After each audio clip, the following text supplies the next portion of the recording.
গতকালকে আমরা গেছিলাম মিরপুরে সিতারা কনভেনশন হলে। সেখানে একটা মেলা চলছিল। গতকালকেই মেলাটা শেষ হয়ে গেছে।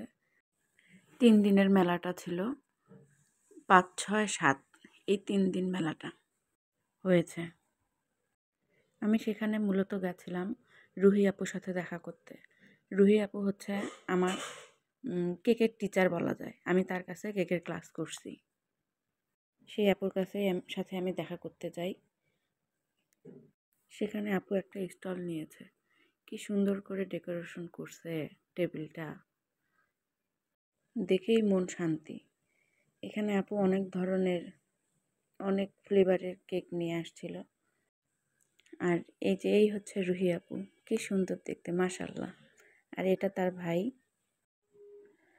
আর এখানে হচ্ছে বিভিন্ন ফ্লেভারের কেক ছিল, যেমন rasmalai cake, chocolate overloaded cake, cup cake, কেকসিকেলস,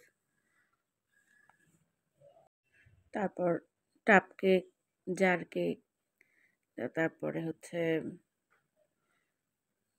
white forest cake ছিল, স্যান্ডউইচ কেক, এটা আনকমন তাই না?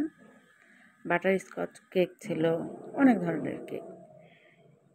তারপরে আমি আপুর কাছ থেকে একটা কেক ট্রাই করি আর একটা কেক নিয়ে আসি। এটা হচ্ছে সেই কেকটা যেটা আমি পার্সেল করে বাসায় নিয়ে আসি। রসমালাই ফ্লেভারের টাপ কেক ছিল, খুবই মজা ছিল কেকটা। লেয়ারিং 2টা ছিল, উপরে ছিল মেবি হোয়াইট চকলেট গানাশ, আর ডেকোরেশনের জন্য দিয়েছে ড্রাই রোজ। খেতে অনেক টেস্টি ছিল কেকটা।